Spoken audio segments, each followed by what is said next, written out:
cumplas muy feliz. Muchas, pero muchas gracias. Acá estamos con toda la banda, todo el equipo extraordinario. Estamos a gustan buena, los hay días de- picada. Hoy está todo liberado. Hoy Sí, está todo muy liberado. Hay bien. ¿Te picada, gustan los días no. de tu cumpleaños? ¿Sos de esos que les gusta el festejar, que lo Sí. tratan de pasar un poquito más disimulado? No, ¿Cómo? me gusta festejar, hay que festejar ¿Sí? la vida. Sí, son momentos especiales, así que son muy lindos. Sí, La otra ¿por qué no? alternativa es mucho peor. Bueno, sí. No, pero definitivamente sí, me gusta. Uno toma su descanso, digamos, en el día de su cumpleaños en el sentido favorable. Pero Sí, por supuesto claro. que esto que es lo que nos apasiona, obviamente es parte de la felicidad que nos provoca, entre otras cosas, poder hacer lo que nos gusta, disfrutarlo. Totalmente. En fin, Está así que bueno acá también pasar el día del cumpleaños en el ámbito del trabajo un rato y después, bueno, dedicarlo quizá a los afectos, pero está Absolutamente. bueno, está bueno. Absolutamente, de verdad. Así que muchísimas gracias por el saludo. No, por favor. Además que viene con un montón de noticias, ¿no? Porque está repleto, no falta casi nada, te diría. Porque la baja del dólar, lo que está ocurriendo en el comercio internacional, el superávit fiscal anclado básicamente en la caída de importaciones, con lo cual uno tendería a pensar que hay algo de la economía que se ha resentido. Pero la estabilidad macroeconómica que el gobierno logra con la salida del cepo y el volver al centro de la escena desde el viernes, le imprimen a la dinámica con la nominación en la revista Times del propio presidente Milei, con todo lo que hay alrededor de todo ello, la exposición de Francos, donde se remite a hablar más de economía que de otra cuestión, como un poco lo planteamos en el día de ayer. En fin, me parece que hay un montón de cosas para contar, además de toda la información en términos de seguridad e inseguridad, que sigue siendo una agenda que había quedado subsumida por lo económico y que ahora vuelve a aflorar a propósito de esa estabilidad macro, en principio, que encontramos en estos días. Ahí aprovecho que diste el pie por lo de la inseguridad, porque son temas que vos manejás y muy bien. A mí me impactó que ayer el ministro Alonso decidiera hablar, ¿no?, de temas vinculados con la seguridad, algo que habitualmente no hacen en la provincia de Buenos Aires porque no reconocen el problema como tal, y diera o hiciera un anuncio vinculado con el tema de las motos, ¿no? Por la cantidad de delitos que se cometen con motochorros, lo vemos todos los días. Gustavo Carvajal, Jenny Di Serio pasan videos todo el tiempo, ¿no? Correcto. De delitos incluso muy graves cometidos a bordo de delincuentes en moto. Pero cuando dice que se arbitrarán medidas para que no puedan ir más de 2 personas en las motos, de acuerdo a los horarios y a las zonas, a mí me extrañó porque eso es desconocer la realidad social de la provincia de Buenos Aires. La moto es el vehículo al que pueden acceder muchos que claramente no pueden tener un auto y tienen una moto. Es un medio de transporte para toda su familia. Por supuesto que va más de una persona como consecuencia de esa realidad social. Entonces, a mí realmente me llamó mucho la atención. Sí, porque además tampoco entiendo que vas a ser la respuesta al problema. Podría ser un aspecto a observar, qué sé yo. Recordamos que con las motos tenemos lo de las patentes, tenemos lo de los cascos, tenemos lo de no expender combustible, no vender combustibles si no tienen los instrumentales de seguridad necesarios, cosa que no necesariamente siempre se cumpla. Pese a todo ello y pese a la ley, vos ves cantidad de motos, no particularmente en las grandes urbes, en la ciudad de Buenos Aires, Córdoba, Mendoza, hasta incluso Formosa, pero sí en otros lugares, en el interior en particular, que no usan el casco. No, por ejemplo, digamos, sí, y es ley. Sí. Entonces vos decís, bueno, no pueden andar 12, ¿quién los va a parar? Tal cual. ¿Qué policía va a actuar? ¿O qué policía va a obrar? Mira, hay un caso, hablando de esto, hay un descontrol enorme en algunos lugares. Mira, lo que pasó en Sáenz Peña, en la provincia de Chaco, me impactó. Yo creo que tenemos algunas imágenes. Es un descontrol que se ha producido en el transcurso de las últimas horas del domingo. Un empleado policial y su pareja circulaban en moto por la calle 17. Fueron atropellados en la intersección de la calle 12, que eran un grupo de al menos 30 huileros, le llaman. ¿Huileros son los que van haciendo wheelie en las motos? Ah, sí. Todos alcoholizados. Un peligro total. Sucedió en Roque Sáenz Peña. Estas son las imágenes. El domingo a la madrugada, pleno centro de una de las ciudades más importantes de Chaco. Bueno, finalmente el oficial inspector terminó internado. Aún está en terapia intensiva en el sanatorio de Sáenz Peña. Oficial de policía, insisto, en medio de una jornada de descontrol en la madrugada, 4 de la mañana del domingo. Esto trascendió hace un ratito. Lo traigo porque son esos botones de muestra que a veces nos ponen en perspectiva de ciertos debates que damos acá. Pero 30 pibes arriba de la moto, haciendo wheelie, como se dice habitualmente, es decir, con la moto hacia arriba, en pleno centro, atropellan a un oficial de policía y tal vez por eso estemos hablando del tema, porque además está internado y está en terapia intensiva. Mirá. Hablando de motos, Sí, justamente. sí. No, Mirá, no miro lo había casi visto el como caso. anillo al dedo. Sí. Bueno, después es el día de las reapariciones públicas, ¿no? Porque reapareció Alberto Fernández y habla por primera vez el senador Cuéllar, desde que está detenido en Paraguay. Todos perseguidos políticos, ¿no? Yo diría, uno por un delito que está cerca de llegar a finalmente juicio, que tiene que ver con su relación con Fabiola Yáñez y todos los delitos que le imputan. Y el otro, porque no puede explicar, por lo menos hasta ahora fehacientemente, y difícilmente lo haga, de dónde sacó los $200.000 o cómo llevaba la vida que llevaba. Ostentaba el propio senador Cuéllar, que ha dicho que la justicia ya se encargará de demostrar que nada es cierto. Bueno, no tenía plata negra. El kirchnerismo no me perdona que con mi voto en la ley Bases impedí la caída del gobierno, dijo. Una conspiración. No es plata ni es coima, dijo Cuéllar. Bueno. ¿Qué tal? Plata era, yo los billetes los vi. No, pero claro, no es plata negra, eso digo. No es plata negra ni de coimas. Bueno, después también intentó explicar esos videos tan elocuentes, ¿te acordás? En el despacho, contando cuando plata, él estaba como secretario de Bordet. Exacto. En Entre Ríos, contando plata en sobres, en bolsos, ensobrando billetes. Dijo que eran fondos reservados. ¿Y esos fondos reservados eran para qué? No, por eso. Está muy bien tu pregunta. Yo a veces... Uno no sabe si reírse, llorar, indignarse, decir... Porque está preso VIP, además hay que decirlo. El señor está en un departamento de lujo en Paraguay con la señorita que lo acompañaba, que es su secretaria, con la que cruzaba esa noche. Parecería pareja. O pareja, no sé, da lo mismo. Pero digo, no la están pasando tan mal. No, además hay detenidos 7 ex socios, testaferros y colaboradores. La semana pasada fue Lourdes todo eso. 7 ex socios, testaferros y colaboradores a los cuales la justicia los puso en la mira a propósito de no poder justificar también en perspectiva sus propios fondos. Y hay que pagar ese departamento de lujo. El abogado, el año pasado lo entrevistamos y dijo que se lo pagaba él. Tengo entendido que se tuvieron que mudar de ahí porque los vecinos hicieron una queja y ellos se tuvieron que ir de ese edificio. Del que estaban en Paraguay. Sí. Es probable, es cierto. Sí. Es probable que haya ocurrido. Pero después Alberto Fernández, que él dice que Fabiola es una ingrata, que además los amigos de ellas le decían que sacaban fotos que dijo que después iba a usar. Le contó que eso es lo que decían las amigas de Fabiola respecto a él.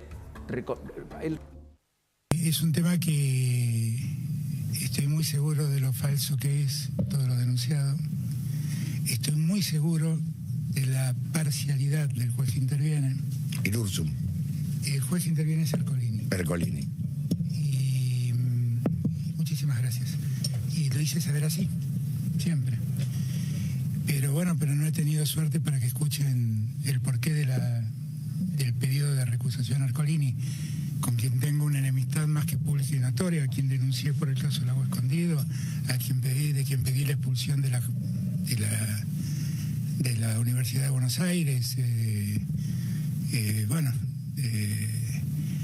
Ayer me quedó un sabor agridulce porque 2 camaristas prácticamente hicieron suya las cosas que dijo Ercolini, que es una mirada muy segmentada, muy sesgada. Claro, siempre es el juez que no me quiere, ahora de los hechos no dice nada, ¿no? Y en ese contexto además son 3, Lourdes, ayúdame, 3 los hechos de violencia que obran en el expediente, en la causa, que en la semiplena prueba de encontrarlo como responsable, la Cámara termina ratificando el procesamiento, que es la semiplena prueba de culpabilidad que le había determinado el juez de primera instancia. Exactamente, porque en su momento el fiscal le había endilgado 9 hechos. De eso, el juez después lo procesa por menos hechos. Uno de ellos es el de la Quinta de Olivos. Correcto. Y es lo que ratifican los jueces por mayoría. Como dijo Alberto, fueron Irursum y Fara adhiriendo al voto de Irursum, considerando todo lo que tuvo que pasar Fabiola Yáñez cuando vivían en la Quinta de Olivos. Cuentan ellos cuando se tuvo que ir al cuarto de huéspedes y demás.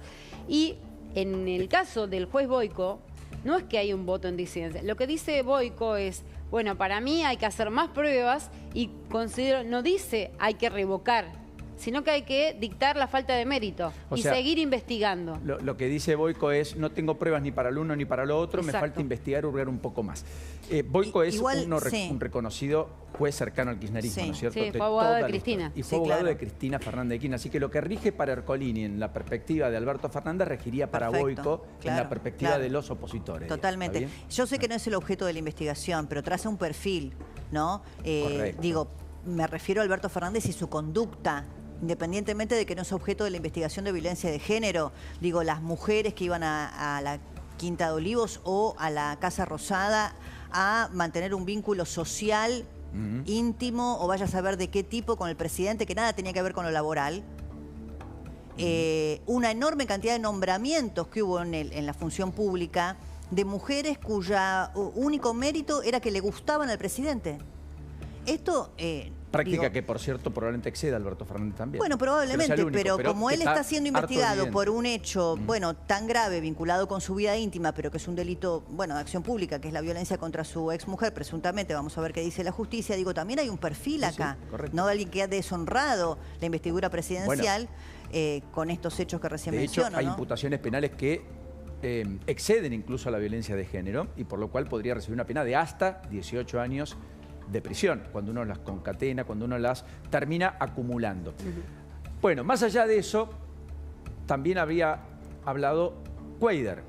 Hablamos del tema. ¿Querés escucharlo un ratito, un segundo? Porque casi el argumento de Cuéllar no es que es un juez que me persigue, como Alberto, sino... Es una conspiración. Claro, me persiguen porque yo evité que el kirchnerismo volteara al gobierno. Ah, es todo el kirchnerismo. No me la perdono. Claro, no me la perdono. Le pusieron la plata, el bolso, le pusieron todo, lo hicieron ir por esa ruta esa noche, Ponele, mostrar, chapear no sé. con que era senador. ¿Querés escucharlo? Mira. A ver.